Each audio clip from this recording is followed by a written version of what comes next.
everybody. This is Jake Stenziano, host of the Wheelbarrow Profits Podcast, here with my co-host, the multifamily mentor, the coach, the chef, the father of six, the best-selling author, the G-Daddy, Gino Barbaro. Gino, how's it going? Mr. Stenziano, Mr. Yaki Boom Boom. Doing good, bro. How you doing? Man, I'm always making it happen. I think I got one more month in my great room here before the construction is done, get back into the office. Then we got a second office coming for the team. So we have good things coming. We're going to get a better backdrop going for the YouTube folks here. So we don't have the bright lights and the lake behind us anymore. But that's my story, and I'm sticking to it. Guys, this is where we would normally plug something to pay the bills. Now for our listeners, we only showcase products and services that we approve are used in our own business. This time we're going to tell you about something of ours, specifically our Wheelbarrow Profits community. G-Dad, what say you? Stenziano, we've been growing at Stenziano. We've got a lot of people on the educational platform. We have a great LMS platform. We host on Kajabi. We call it the Wheelbarrow Profits Academy. It's the three legs, Jake. What are they? Buy right, manage right, and finance right. That's what we're teaching. We're growing an awesome community. We have a nice private Facebook group. So if you guys want to learn more, go on our website, jakeandgino.com/ hit the apply button. You can fill out your form. We'll have one of our team members get back to you. It's all about starting right. And I hear everybody say multifamily is hot. Well, you're not going to buy an asset in the next month or 2 months if you're just starting out. You're going to need at least a 12 to 18-month window like Jake and I had to get our first deal. And I worked years before that to learn the space. So, guys, everyone goes to college for 4 years. Take the next 12 months to educate yourself, follow people who are doing it, learn how to do it, save your money. And then when the opportunity comes, as I always say, the richest man in Babylon, the opportunity's there. You're not going to be lucky. You're going to be able to seize the opportunity because you're going to know the opportunity's there. So don't hesitate. If you want to become financially free like we did, it's not going to happen overnight. It's going to take the next 3 to 5 years of hard work. As my friend Jake likes to say, I don't like to call it grinding, but it's going to be hard work, but you're going to love it because you know what? At the end of that rainbow, I guarantee, I will tell you, there's a little pot of gold there for you. And I call it Florida. I call it financial freedom. I call it being on this podcast. So guys, jakeandgino.com/apply. All I got to say about that is your passion fuels my inner fire, my friend. That was powerful. I love you. Great job. Today's guest is Swapnil Agarwal. Swapnil is founder and managing principal of Nitya Capital and the CEO of its sister company, Karya Management. He has more than 13 years of financial and investment experience, including 8 years of experience in global real estate. He's taking us outside East Tennessee, Gino. So without further ado, Swapnil, welcome to the show. Thank you very much. It's my pleasure, Jake and Gino, to meet you guys and being on the show. Hey, it's our pleasure to have you here. It sounds like you have a lot going on. Why don't you just give us a little glimpse into how this started and your beginning? Sure. So I grew up in a small town in India. I came to the United States in 1996 as a young 15-year-old teenager. I grew up in a lot of these Class B and C apartment complexes that today we own. And I saw the whole motivation behind, getting into business in Class B and C space was being a resident where I lived in my early childhood for 7-8 years. I saw a lot of lack of amenities and services that didn't exist for the residents in this space. So with that in mind and having a financial experience and background, I decided to start Nitya Capital and Karya Property Management in 2013 with the goal of improving tenants' lives, improving creating returns for investors, but at the same time creating a vertically integrated platform where not only we are, sourcing deals, executing transactions, but also at the same time managing it in-house, doing it better than anybody else can. And separately, we also have a construction company that does the renovation for all of our own properties. So that's been the history. So we started in 2013, and we've been very fortunate that we've grown at a very rapid pace. Today, we own and manage about 15,000 units across Texas. Worth at about $1.5 billion of AUM under management. So what did you do before multifamily? I was in a global real estate private equity firm. And as part of that, I was based in Hong Kong, where I was investing and sourcing transactions across Asia Pacific for 7 years prior to that. So what markets do you like? Do you like the U.S. market in comparison to the rest of the world? Where do you like to target? I think U.S. is probably one of the best markets in the world because you are able to generate, especially in this multifamily, Class B value add space, you're able to generate a decent, mid-teen returns with still having investing in a developed country. So if you go across Europe, you have negative interest rate environment. You're buying stuff at 2.5, 3 cap rates, whereas in US you're still able to get decent deals done at 5.5. If you're lucky at 6 caps, and debt is still pretty cheap.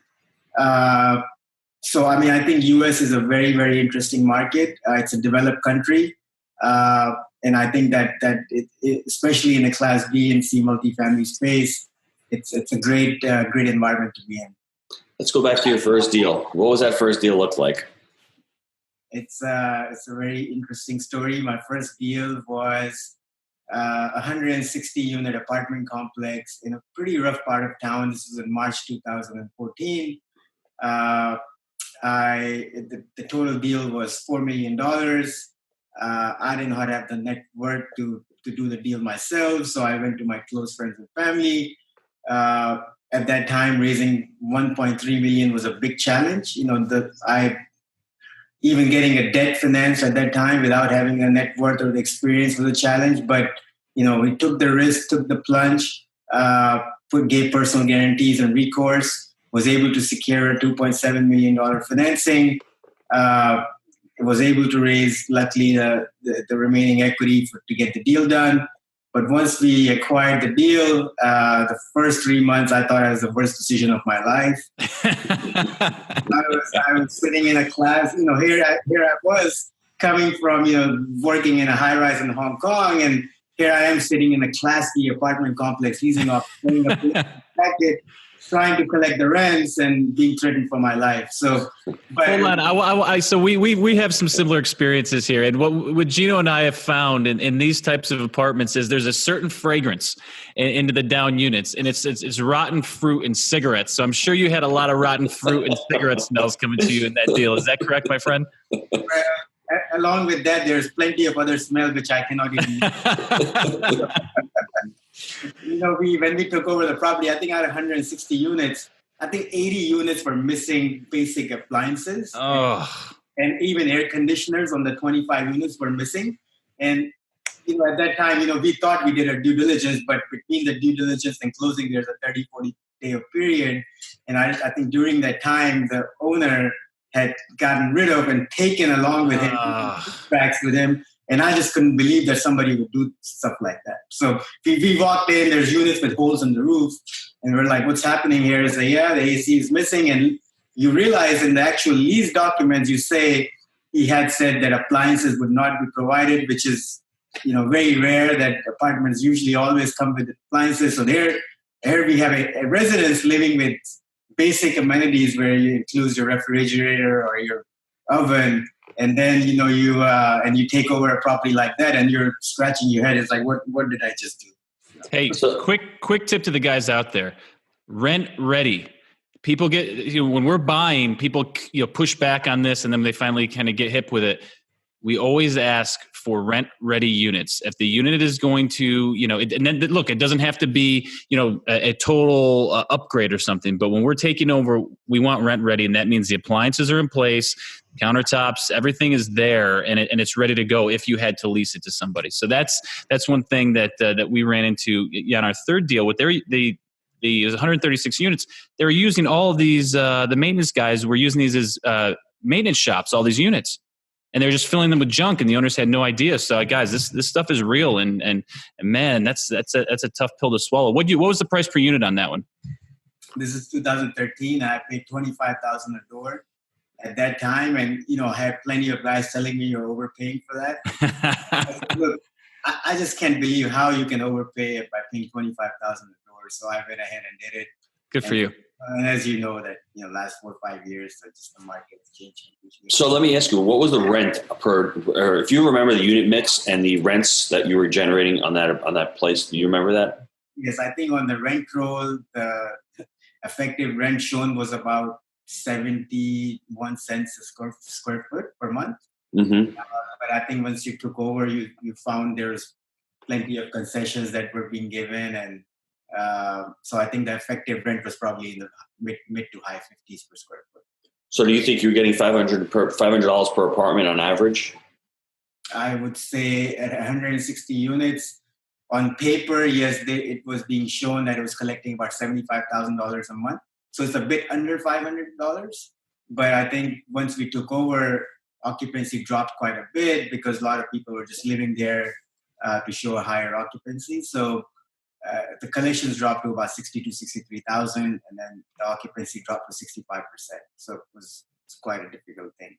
But at $25,000 a door, your downside risk was limited because if you get the rents up to, even if they're $500 a month, let's say that's $6,000 a year, that's 4 times in 4 years, you'll have that paid back. Guys nowadays are paying $50,000 per door for that kind of asset. So you can see the downside risk is really a lot more now. We got to keep talking about this deal because there's a lot of stuff here. In the Rochester market, it's very similar. In Rochester, they'll say to you, hey, listen, appliances don't come. The refrigerator is not provided. So that's one really big thing. What other mistakes did you make on this property? As far as analyzing the property, it seems like there was some holes in the financial due diligence. What else did you, flounder on? I think definitely there were holes in the financial due diligence. I would say the physical due diligence could have been a lot better as well. I just didn't realize how bad the conditions were of the roofs and then there were some foundation issues. I just wanted to get a deal done, and so I think there could be a lot of things that could have been tightened up. But again, when you're trying to do your first deal, you were just very motivated. You were trying to ignore a lot of these, even though I recognize the fact that there will be issues after we take over. But I just thought I wanted to get something under my belt so that at least it's a start, so which we can move forward on. So what was the turning point on this property? When did you start turning the property? Yeah, I think it just needed care. It just needed attention. So I stayed at the property myself, for the first 6 months.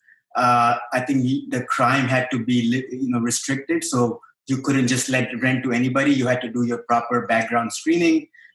So as tenants realized that it's not a hub of crime anymore, that people just can't get access for drug dealings and other sort of stuff that were being done there. A lot of the riffraffs and the unwanted tenant base started moving out, and the better tenant base. So the submarket was actually good. The property was named Nordling Chateau in a very, very Hispanic-dominated submarket. First thing we did is we changed the name of the property from Nordling Chateau to Villa Nueva so that it could fit the submarket demographics. So a lot of local, the submarket, the Hispanic population started identifying themselves with this property. We did a decent marketing, so very submarket focused. Went in the flea markets, went to Fiesta, a lot of flyer distribution because the tenant base and their location are not going to go on Facebook or social media. So we targeted marketing, paying attention, proper background screening, and within 6 months our occupancy was back up in the high 80s. Collections were up over $85,000 a month, and basically that was the big part to play in the turning around of this property. Guys, I have one tip for everybody on the call. Whenever you hear a property called Chateau, run. Don't walk, run from the property because it is not a chateau. It's not a villa. It is the opposite of a chateau. It's a hole. Am I correct or am I not correct on that one? Huh? A lot of chateaus out there for sure. You don't run. You got to dive deeper and say that may be the smell of opportunity if you see chateau. Yeah, you are correct. Unless you're able to buy it for $25,000. Yes. I mean, I think Jake would call it more like, I don't want to curse, but he would call it a shitto, not a chateau. That's the problem. But $85K per month is great. What did you end up doing, Swapna, with this property? Have you held the property? Did you end up refinancing and selling it out? This is very close to my heart because it's our first property. So we have refinanced it a couple of times and we still own the property. That's great. That's what you want to do. So you return capital. You have a proven model. I mean, the emotion, thank God the emotion kicked in because this thing is probably cash cow right now. Do you know what the value is? Do you think the value is probably $75,000 a unit right now in this property? Yes, we just refinanced it and it got appraised for about $75,000. Woo, there's some value right there, huh? Yeah, that's what I'm saying. So from cigarettes and dried fruit to 75. That's rotten fruit. We like dried fruit. We don't like rotten fruit. Rotten fruit. So from that smell to 75,000 a door. So let me ask you, what was your next deal after that? How long did it take you to buy your next deal? The next deal, so, we've grown from, in 4 years, from March 2014 to August or September 2018, 15,000 units. So we've grown very rapidly. So my next deal came in June of 2014. That was a 176 unit apartment complex about 4 miles from this Villa Nueva. And then the next property was a month later in August. That was a 163 unit property. Then the next biggest one was 2 months later. That was a 460 unit property. So we were fortunate because I realized the window of opportunity that existed back then.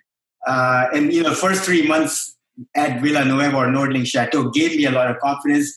I mean, first I was very scared that, this is a very difficult business. But once we were able to turn that property around, that gave us a lot of confidence to keep doing it over and over. And I think the best decision I made in my life was to reinvest the capital or the investment that I was making to hire more employees so that we can grow so rapidly. Because I could have easily taken a route where my goal was to own, let's say, 5 to 10 assets, and that's it, I'm happy. But I took an approach where I would continue to raise outside capital to grow at a faster level. Wow. So I have a couple of questions. Number one, how did you find these assets? Were they off market, broker relationships? Yeah. So, obviously my first deal, you would laugh, was coming out of LoopNet because I didn't know any better. And then once I was able to execute one deal, a lot of brokers in town realized that, this buyer can actually close. So then it became a bit easier. Then, a lot of the same brokers started coming and showing me different deals. And a lot of them, yes, on an off-market basis because, the Houston market in 2013 wasn't as developed where every deal was getting listed. Plus, these deals are on the smaller end of the spectrum. So not a lot of these deals do get listed. So yes, most of I would say, first 15 deals or so were pretty much on the off-market basis. And give the listeners a couple of tips on raising capital, because it seems like you raised millions and millions of dollars in capital. What would you tell the listeners about raising capital? Yeah, it's. I wish there was a simple formula or scientific theory behind how I can raise capital, but I think it's a lot of luck, and you just have to position yourself in the right manner.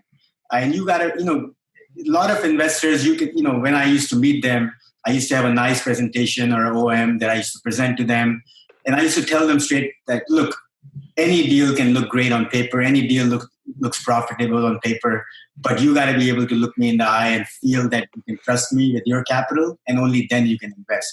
So even when I was desperate, I was looking for capital, I still had my principles where I didn't show my desperation to the investors. I was being very honest. I was working with high integrity. I said, look, I used to ask them, how much is your total savings? I used to say my total saving is 200,000, and they wanted to invest 100,000. I used to refuse taking their investment. I said, no, you should not invest 100,000 of the 200,000 you have saved. Don't invest more than 25, say $50,000, because I want you to be able to sleep at night. So I think a lot of that went a long way with them. And obviously, when you're able to show performance, when you're able to give dividends and distribution every quarter, that actually gives them a lot of confidence. And then it becomes it's on a referral basis. I started with 4 investors. Today we have 378 investors, and we have not paid a single agent or a broker dealer to raise any capital. We have institutional investors. We have family offices out of Israel. And to be very honest, it just kept happening. It's not that we planned it, that we're going to go to this route, then we're going to have institutional investors. But when you perform, when your performance is great, your assets are performing, you have a great team, investors are just attracted to your model automatically. Mr. Stenziano, I read a great quote that fits this. Man does not attract what he wants. He attracts what he is. So you can want all the capital in the world, but if you're a dirtbag and you're not going to pay people back and you're not going to be with integrity, you can get that money, but it's going to vanish right away. So listen to that quote, everybody. I wanted to be financially free, but I was in the kitchen sitting like this, and Jake knew it. I'm not attracting financial freedom, right? I'm attracting people like that. So be careful, not what you want, it's what you are, okay? Be, do, and have. That's what I've just been reading, and it's really, last couple of weeks has been really resonating with me and talking to high-level guys like Swapnil now. He makes the point. He's not out there trying to rape people and take half of their life savings. He's saying, listen, I don't think it's a good idea. I mean, how many guys on the call right now can do that? I don't know. There's a lot of us out there that really need that money. But if you take a step back and you look at the long-term perspective and a long-term picture, I think it'll benefit you. I know. I hope that makes sense to you guys. It just hit me like a ton of bricks right now. And I think that's how we have to all work with it. G-Dad bringing the emotion today. I love it. No, it's true, Mr. Stenziano. We always think about, what do I want? What do I want? What do I want? No, it's not what you want, because we all want, everyone on the call wants stuff, but you have to actually be something before you want something. So I thought that was really powerful. You got to be able to provide value, I think, is the key. Yeah. So I would add another thing to that. And, I think that the key is always being honest with your investors. You obviously lay out your budgets, your projections, the monthly projections. And, in this business, it's very rare that you're going to hit those projections or you're going to beat them. And if you're not, you just be honest to your investor. You say, look, this was our projection. We didn't hit it because X, Y, and Z. But look, we are working very hard to achieve that. And they're happy to do that because if you continue to lie to them, you say, look, I tried my best, but, the market is bad. It doesn't go a long way with them. Plus, another thing is monthly financials. We created an investor portal that was completely 100% online. Every investor had a login. Every month we would upload the financials, which included a short summary of the month's performance, income statement, balance sheet, and every invoice, every expenditure that we had, the invoice was online. So anybody wanted to dig in further, they had access to that. And that showed a lot of confidence to investors because, look, everything is there. We are very transparent. This is how we are working. And we kept our fees very, very minimal also because let us prove to yourself that we can perform. And if you guys make money, then I will take my carried interest to promote at the back end. That's another way that it helps to raise capital when you're just starting out. I love that. So what were the challenges growing so quickly? It's always about the people. It's always about, look, especially in the multifamily space, you have, first 4 or 5 deals, I was the one, raising the capital. I was the one sourcing the deals. I was the one finding lenders and creating company presentations, doing the legal work. And then once the property is taken over, I was sitting at the properties. I was acting like a manager or regional supervisor, kind of making sure the property's performance. And I was also acting like an accountant, trying to prepare monthly financials. So the key is be ready to do everything once you're starting out, right? But then I quickly realized that I can't keep up with the pace. If I want to grow, if I want to have 50, 100, apartment complexes or more units, I got to keep hiring people. And I was fortunate enough that I identified a few of my, ex-colleagues and close friends. And I told them, why don't you come and join me? And, these people all were working hard, in their professional, jobs. And they had to take a leap of faith and trust me and leave their job and come here without much salary. But I was fortunate that they all believed in this vision and they all came over. And because of that, this is where we are. In terms of, growing too fast, finding the on-site employees, your maintenance staff, your plumbers, your HVAC repair guys, your leasing agents, that's a constant challenge. Today we have over 500 employees.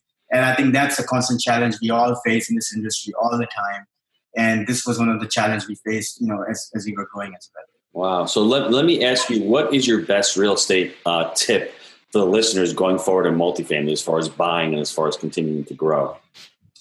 I think the best tip I would say is don't be afraid to take risks.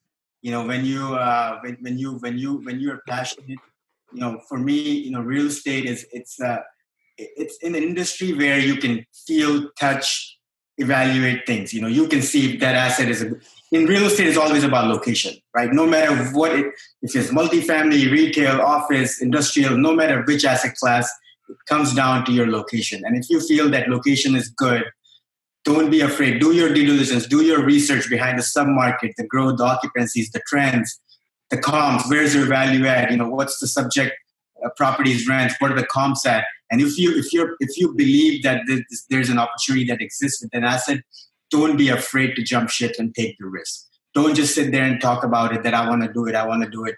That goes in any business. There's so many people, 99% of the population of the world wants to have their own business, but only 1% can end up doing it because they can never get rid of that paycheck security syndrome.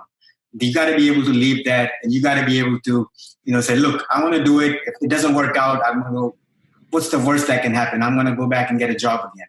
but don't be afraid to take risks is my tip. That is the mindset, though. That's what I always challenge people to ask themselves. What is the worst thing that can happen? Because people talk themselves out of everything, but they don't ask that one question. What is the worst thing that can happen from doing this? And if you really dissect that and go down, man, that is such a great point. That's so much power there. I love your story, and we're going through exactly what you've already been through to this point. So we have a small construction company. We have our own property management. I want to dive into how many employees do you have on the construction side of things? Because I find this fascinating. And when you can control that side of it, you can reduce so much of your costs. Can you dive into that a little bit? Sure. So that's absolutely a very, very important point, because the most of the assets that we were buying initially had a value add component to it. Yep. What I mean by that is when we buy these assets, we do we do interior renovation with some exterior renovation. Interior renovations include changing out the floor to vinyl plank flooring, putting in new countertops, which might be granite or some other, resurfacing them, new appliances, repainting the apartment, accent wall, new fixtures, hardwares, and then kitchen backsplash. So to subcontract it out, I realized, first of all, it was very costly and it was not very efficient, because if these third-party contractors, I think they all work the same way everywhere in the country. They don't show up. They overcharge. It's the whole gamut. So you have to control the process if you're going to really do what you need to do. I absolutely agree with that. When in 2015, I found a crew of 4 people at that time. They came with one of the assets that we purchased. I convinced them to stay on. And in my mind, I said, look, I think we can do this ourselves. We have to do this ourselves to be successful. From 2015, from a crew of 4, now we have 190 people in that crew. Nice. All they do is they basically go around each of our assets. We don't do any third parties. We just work on our own assets. And they go, managers on every Wednesday send a list of units that they need renovated for the following week, depending on when the move-in dates are. And this crew will go around. They know exactly what they need to do. They need to do floor or all of the above, or few of the 5 things. We source the raw materials from other countries like China and India. And we are able to do this thing at a very, very cheap cost.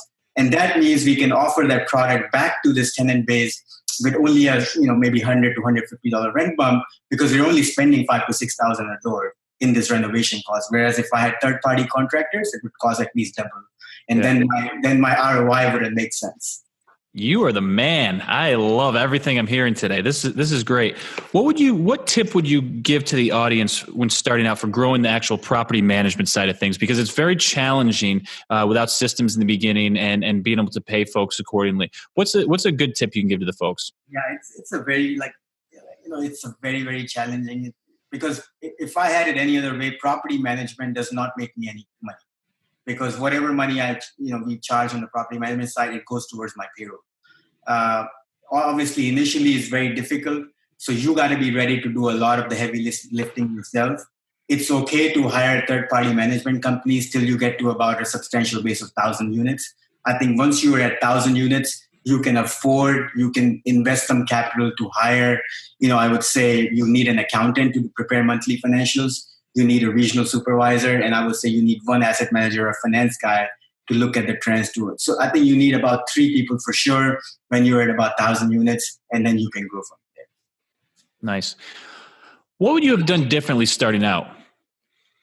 To be honest, my answer is I wouldn't do anything differently, because even though at that moment of time, I thought that I had more capital, then so I can hire more people to help me with this. But I think the reason we are successful is because I did everything myself. I know exactly what goes into managing a property at the ground level. And that's, I think, is the number one reason. A lot of people raise capital, they do deals, but they don't know how exactly managing what's exactly happening at the property. If you ask me, I have everything on my phone. I check every morning when I wake up, say, what's my occupancy? What's my delinquency? What's my collection? These basic KPIs you need to know. And as we've grown, we have 54 assets now. It's gotten more challenging. But when we had a 25, 30 assets, even up to that, I memorized everything. I knew at any given point of time, what is my collection as of 15th of the month or 10th of the month. I knew how much more collectible delinquency we have. What's my current occupancy? How many renewals I have coming up in the next 30, 60, 90 days? That was all on my fingertips. So when you're starting out, you got to know everything, all the numbers inside out. You got to know, in terms of ground level realities, how much foot traffic did I get? What was the source of the new traffic? You got to know everything, because then you can market in those sources better. So I would say the biggest thing, my biggest recommendation for anybody that's looking to start out. You're building a business. You're not in this for the quick fee game, and that's what I love about your story. And this is a real business that you have. So that's fantastic. What's a habit that you do on a daily or weekly basis that's allowed you to perform at a high level? Make sure you go visit the properties at least once a week. It's challenging because now, we have assets in 5 different metro, cities of Texas.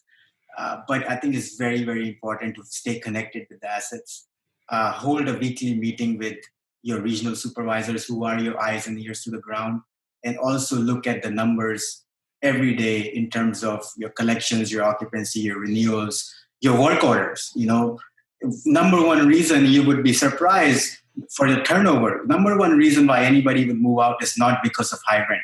Number one reason why anybody moves out is because of lack of customer service and maintenance turnaround. So you got to make sure that if somebody put a work order in, it's getting service, it's getting done within 24 to 48 hours.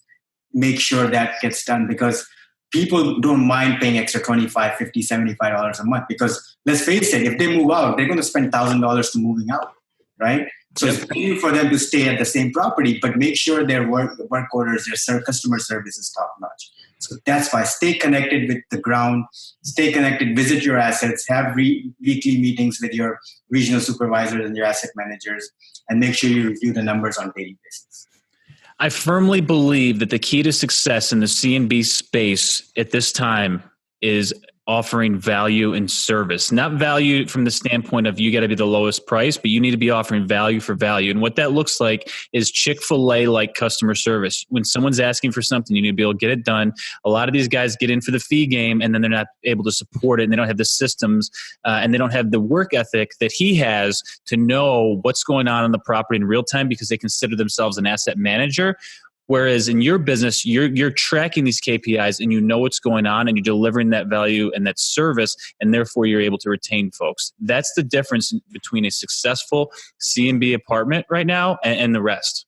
And that's my belief, at least. So, any book recommendations? We always like to hear what folks are reading these days.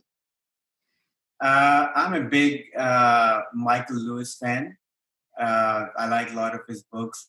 My recent favorite is, I'm a big baseball fan as well. My recent favorite is Astro Ball, which is basically by a writer that predicted that Houston Astros would win the World Series 3 years ago.